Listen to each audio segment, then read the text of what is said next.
Good morning সবাইকে, রাধে রাধে। তো আজ আছি হচ্ছে আমরা বৃন্দাবনে। আর এখন রেডি হয়ে বেরোচ্ছি হচ্ছে বাঁকে বিহারী মন্দির দর্শন করতে। কিন্তু আমাদের সকলের অবস্থা মোটামুটি খারাপ হয়ে গেছে, মানে আমরা তাও ভালো আছি, বাট সন্দীপের আর প্রকাশের কালকে রাত্রির থেকে পটি হচ্ছে, তার সাথে বমি হচ্ছে, মানে শরীর খুব খারাপ। তো ওরা কালকেই গিয়ে বাঁকে বিহারী দর্শন করে এসেছিলো রাত্রিবেলা। আমাদের যাওয়া হয়নি, আমি মা বাপি যাওয়া হয়নি, মামাও গিয়েছিল। তো ওই জন্য এখন আমরা সকালবেলা যাচ্ছি হচ্ছে বাঁকে বিহারী দর্শন করতে। এখন ঘড়িতে বাজছে হচ্ছে 6:45, 6টায় বেরোনোর কথা ছিল, বাট ওদের যেহেতু শরীর খারাপ সেই জন্য আমি বের হতে পারিনি। ওরা সব ওষুধ খেয়েছে, এখন মোটামুটি একটু ঠিক আছে, তবে ঘুমাচ্ছে। ঘুম থেকে উঠলে বোঝা যাবে কতটা কি ঠিক হয়েছে। ওই যে ওখানে মাম্পি, প্রকাশ, মেয়েটাও ঘুমাচ্ছে। মেয়েটা সন্দীপের সাথে শুয়েছিল, আমি ওখানটায় শুয়েছিলাম, ও ওদিকে চলে গেছে। যাই হোক, সন্দীপও ঘুমাচ্ছে এখন। এখন ওরা ঘুমাচ্ছে, ঘুমাক, আমরা গিয়ে মাকে বেরিয়ে দর্শন করে আসি। আর এমনিতে তো মন্দিরে প্রচুর ভিড় হয়, মেয়েটাকে নিয়ে আমি একা যেতেও পারবো না। তো চলো। আর এই যে এই কপিটেসটা কালকে আমি কিনেছি, এখন ব্যাক ক্যামেরা দেখাচ্ছি। আর এই ওড়নাটা কীভাবে নেব বুঝতে পারছি না, কেউ ধরে দেওয়ার লোক নেই। দেখি মা ওই ঘরেতে আছে, চান টান মনে হচ্ছে মায়ের হয়ে গেছে, একবার ফুল পিন করে নেবো এটা। তো এই হচ্ছে আজকে আমার লুক। আর মেয়েটার জন্য একটা কিনেছি, মেয়েটাকে পরে পরাবো। আগে বাঁকে বেরিয়ে দর্শন করে আসি, ও ঘুমাচ্ছে, ঘুমাক, ওরও ঠিকঠাক না খাওয়া হচ্ছে না ঘুম হচ্ছে, সবারই একই অবস্থা। যাই হোক, চলো আমরা এখন বাঁকে বেরিয়ে দর্শন করতে যাই। রাধে রাধে। তো আমরা এখানে এখন লাইনে দাঁড়িয়ে পড়েছি, সামনে প্রচুর লাইন আছে আর আমাদের পিছনেও অনেক লাইন পড়ে গেছে। যাই হোক, কালকে যখন সন্দীপরা রাত্রিবেলা এসেছিলো তখন বললো ওরা লাইন দিয়ে ঢুকতে হয়নি, এমনিই ঢুকে গিয়েছিলো। আর আমি এখানে দাঁড়িয়ে একটু তিলক করলাম, কেমন তিলকটা করে দিয়েছে, আমি তখন দেখিও নি কেমন করেছে, যে ফোনেতে একটু দেখবো, দেখাও হয়নি, এখন দেখছি তিলকটা। যাই হোক, এখানে দেখো প্রচুর ভিড়। আর আমি ভাবছিলাম ওই বাচ্চাটাকে নিয়ে কী করে ঢুকবে, কারণ সন্দীপ বলছিল রাত্রিবেলায় ভিতরে লাইন দিয়ে ঢুকতে হচ্ছিলো, মানে ভালোই ভিড় ছিল, এরকম বাইরে ছিল না কিন্তু ভিতরে ছিল। তাই ভাবছিলাম যে বাচ্চাটাকে নিয়ে কী করে ঢুকবে। যাই হোক, বাচ্চাটাও কিন্তু একটু বিরক্ত হয়ে যাচ্ছিলো, ও কান্নাকাটি করছিল। এই যে দেখো আমার পিছনে কীরকম লাইন ছিল। আধ ঘন্টা মনে হয়ে গেছে, বলো মা, আমরা লাইনে দাঁড়িয়ে আছি। আধ ঘন্টা হয়ে গেছে লাইনে দাঁড়িয়ে আছি। কালকে সন্দীপরা কি ভালোভাবে পুজো দিয়েছে, 15 মিনিট দাঁড়িয়ে ভগবানকে দর্শন করে আমাদের যদি একবার বলতো আমরা চলে আসতাম। সামনেই আমাদের হোটেলের সামনেই আছে।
বাঁকে বিহারীকে কিন্তু আমরা ভালোভাবেই দর্শন করতে পেরেছি, একটু ভিড় ছিল বটে, তাও ভগবানের ইচ্ছায় ভালোভাবেই দর্শন হয়েছে। তো মন্দির থেকে বেরিয়ে না, এরকম তো ওখানে অনেক দোকান আছে, তো একটা দোকানে এরকম দেখছিলাম কি সুন্দর রাধাকৃষ্ণের বিগ্রহ, এত সুন্দর সাজানো ছিল এইদিকে ওইদিকে। আর সব থেকে বড়োটা এত সুন্দর লাগছিলো, মানে নিজের চোখে যখন দেখছিলাম কি ভালো লাগছিলো, ক্যামেরাতে তো অত ভালো আসছে না। যাই হোক, গোপালগুলোও কিন্তু ভীষণ সুন্দর ছিল। তারপরে আমরা বেরিয়ে পড়লাম হচ্ছে, এবার আমরা যাব হচ্ছে নিধিবন দর্শন করতে। খুব ইচ্ছা ছিল, ফোনেতে ভিডিও দেখতাম কি নিধিবনের কত মাহাত্ম্য, কত গুরুত্ব, কত মাহাত্ম্য, কি ভগবান রাত্রিবেলা নিধিবনে এসে এখনও পর্যন্ত রাসলীলা করে, ওখানের গাছগুলো কি সুন্দর নিচের দিকে ঝুঁকে আছে, মানে অনেক কথা শুনেছি। অনেক মাও, আমার মাও অনেকবার গেছে কি বৃন্দাবনে, তো মাও এসে বলতো কি নিধিবনে এরকম এরকম হয়, অনেক শুনেছি। আজকে সেটা নিজের চোখে দর্শন করব, মন থেকে ভীষণ ভীষণ খুশি ছিলাম। তবে একটু দুঃখ হচ্ছিল কি আরও সবাই আসতে পারলো না, মানে আমার বোন, ওর দেখবার ভীষণ ইচ্ছা ছিল, ওরও খুব ইচ্ছা ছিল যে নিদেবনে যাব, কিন্তু সেটা আর হলো না। ওরও শরীরটা খারাপ হয়ে গেছে, ও বমি হচ্ছে, পটি হচ্ছে, আর তার সাথে প্রকাশ, সন্দীপ কেউই আসতে পারলো না। আমরা এই 4-5 জন মিলেই যাচ্ছি এখন নিধিবন দর্শন করতে। চলো যাওয়া যাক। তো আমরা এখন এসেছি নিধিবনে।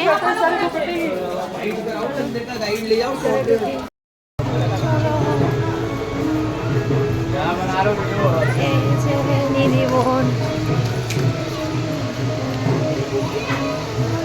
এই যে ওমা, এই তো গাছগুলো সব নিচু নিচু হয়ে আছে, তাই তো? ভগবান এখনো এখানে লীলা করে।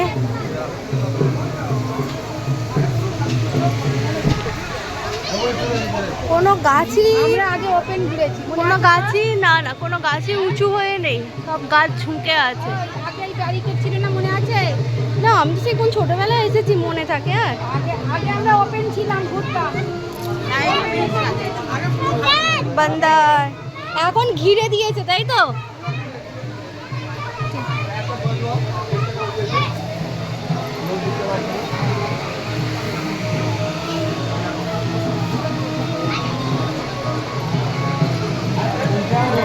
সত্যি মা, ভগবান এখানে লীলা করে।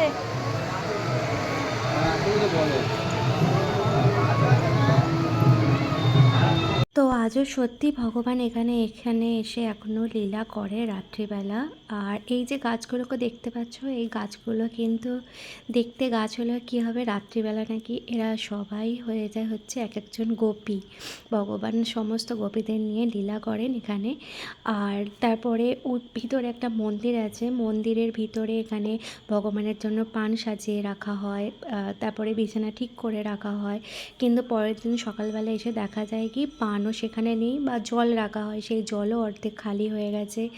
এরকম অনেক কিছু ঘটনা এখানে আছে। আজও সত্যি ভগবান এখানে এসে লীলা করে। এই যে বাঁদর দেখতে পাচ্ছ, এই বানর বলো বা পাখি বলো, এরাও কিন্তু সন্ধ্যা হওয়ার সাথে সাথে আর কেউ এই বনের ভিতরে থাকে না, সবাই যে যার মতো চলে যায়। সবাই জানে যে রাত্রির হলেই এখানে ভগবান আসবেন, তার সমস্ত সখীদের নিয়ে, সমস্ত গোপীদের নিয়ে লীলা করবেন।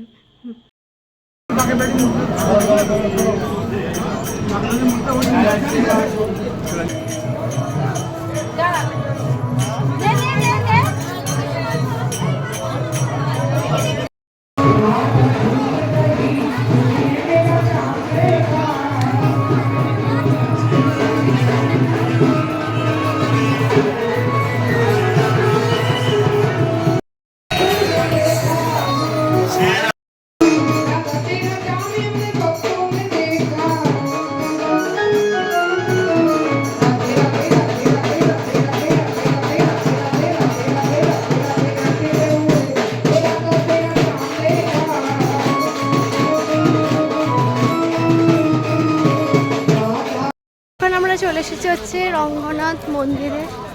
এটাই হচ্ছে রঙ্গনাথ মন্দির। এখানে সোনার তাল গাছ আছে। আর মা, তো মেয়ে দেখো না, মেয়েটারও আমার শরীর খারাপ, ওরও বমি হয়েছে।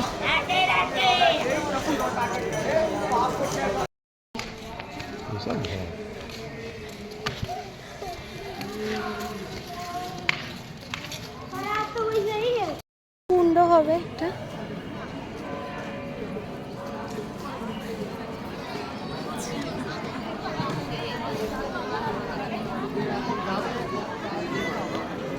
মন্দির বন্ধ আছে, মন্দিরে ভগবানকে ভোগ লাগিয়েছে, 10-15 মিনিট ওয়েট করতে হবে, তারপরে দর্শন করে তারপরে মন্দির বন্ধ হয়ে যাবে 12টার সময়।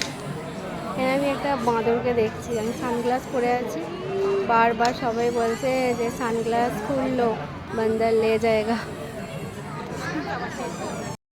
সামনেই বসে আছে।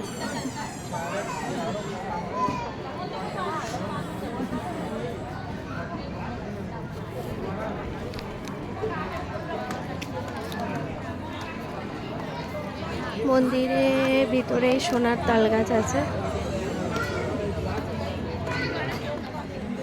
এই হচ্ছে সোনার তাল গাছ, আর পাশাপাশি দুটো রাখা ছিল। ওই যে আর একটা খাম্বা দেখা যাচ্ছে, সেটা নাকি সোনা কথা ব্রিটিশরা নিয়ে গেছে, একটা আছে। আর এই হচ্ছে এখানে মন্দিরের ভগবান ছিল, কৃষ্ণ ছিল, রাধাকৃষ্ণ।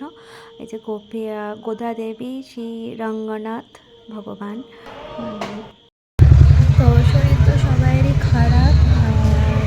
আমরা এখন হোটেলে চেক আউট করে বেরিয়ে এসেছি। বাঁকুড়িয়ারি মন্দিরের কাছে একটা মন্দিরে আছি, এখান থেকে আমরা প্রসাদ পাবো। টিফিনও কাটা হয়ে গেছে, এবার অনেকেই তো খাবে না, কারণ ওই যে শরীর খারাপ, তার মধ্যে আমার বাবুরও শরীর খারাপ। এই যে ওরা এখন ঘুমিয়ে পড়েছে। এখানে ওই ফ্রুট স্যালাড বিক্রি হচ্ছিলো, তার মধ্যে তরমুজ ভাজা এইটা খেয়ে তিনি সারাদিন কিচ্ছু খায়নি, শুধু নুন চিনি জল দিয়ে মুড়ি দিয়েছিলেন, সেটা 2 চামচ খেয়ে জলটা শুধু খেয়েছিল, তারপর থেকে কিছু খায়নি। ওই স্যালাডটা খেলে শসা খেয়ে খেয়ে এখন ঘুমাচ্ছে। বাচ্চা এখন 1:30, আমরা 2টোর সময় খাওয়া দাওয়া করে একটু রেস্ট নিয়ে তারপরে বেরোবো। বেরিয়ে ওখান থেকে প্রেম মন্দির আর ইস্কন মন্দিরটা দেখে তারপরে আবার দিল্লি দিতে যাবো। তবে আমার বৃন্দাবন আসার ইচ্ছা আরও একবার রইল, কারণ কি আমি এবারে এসে ভালোভাবে কিছু দর্শন করতে পারলাম না। কিন্তু আমি কেন, মানে কেউই এবারে দর্শন করতে পারলো না। মানে এমন আমাদের শরীর খারাপ হয়ে গেল, একজনের হয়তো তার সাথে সাথে মানে সেই ভাইরাসের মতো একজন হচ্ছে, তার পাশাপাশি থেকে আরও একজনের হয়ে যাচ্ছে, এরকম হয়ে যাচ্ছিলো। আমার বোনের রাত্রিবেলা হচ্ছিল না, আবার সকাল থেকে ওরও সেম হচ্ছে, মানে শরীর সবার খারাপ হয়ে গেছে। তো আমরা ওপরে আসলাম হচ্ছে খাওয়া দাওয়া করতে। নিচে সন্দীপ মেয়েটাকে নিয়ে বসেছিল, আর প্রকাশ মাম্পি সবাই বসেছিল, ওরা একটু রেস্ট নিচ্ছিল। আমরা এখানে খাওয়া দাওয়া তারপরে হোটেলে গিয়ে একটু রেস্ট নিয়ে তারপরে 4টের সময় বেরোবো, কারণ কি প্রেম মন্দিরে যাবো, আর প্রেম মন্দিরে আবার সন্ধে না হলে ভালো লাগবে না দেখতে। কিন্তু আলটিমেটলি আমরা সন্ধেবেলার আগেই পৌঁছে গিয়েছিলাম, লাইটটা কিছু দেখতে পাইনি। যাই হোক, এখানে প্রথমে প্রসাদে দিয়েছিল হচ্ছে রুটি, একটা আলুর সবজি, শসা, একটা ডাল ছিল, আর ওটা কি একটা লাউ দিয়ে তরকারি মনে ছিল, আর একটা কি সবজি ছিল। যাই হোক, চলে এসেছি বৃন্দাবনের ইস্কন টেম্পলে। এবার ঢুকবো, 4টের সময় মন্দির খুলবে। এই হচ্ছে মন্দির ভগবানের। বাবু দাঁড়াও। হরে কৃষ্ণ, হরে কৃষ্ণ, কৃষ্ণ কৃষ্ণ।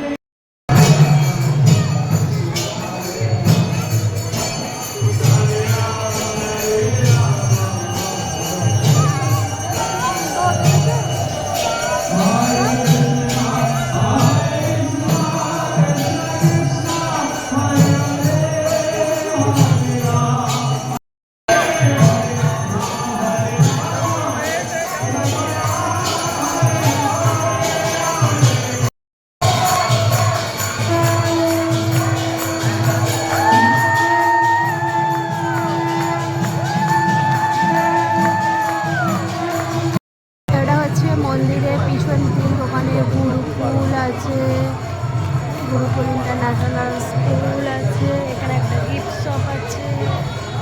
কোথায় নৌকো বিহারটা আমি সেটা দেখতে পেলাম না।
মন্দিরে।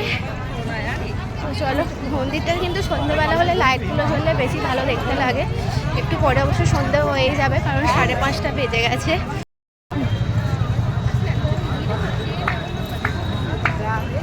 ওয়াও, কি সুন্দর।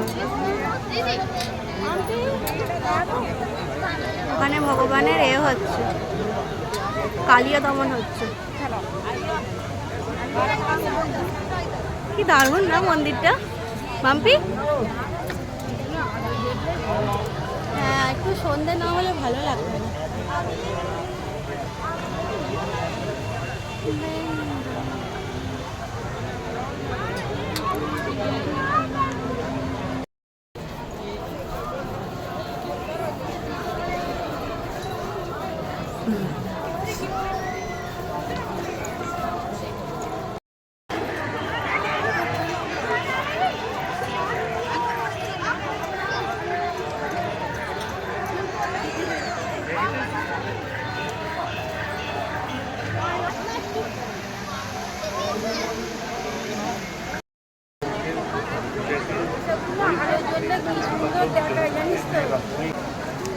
এটাই খিদে পেয়েছে মা, এটা দেখতে দেখতে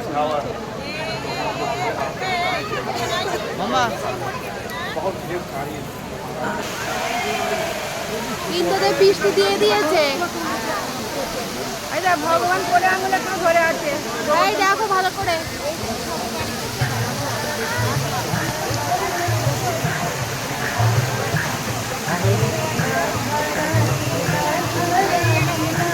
ভগবান এক আঙুলে গিরি গোবর্ধন চাগিয়ে রেখেছে।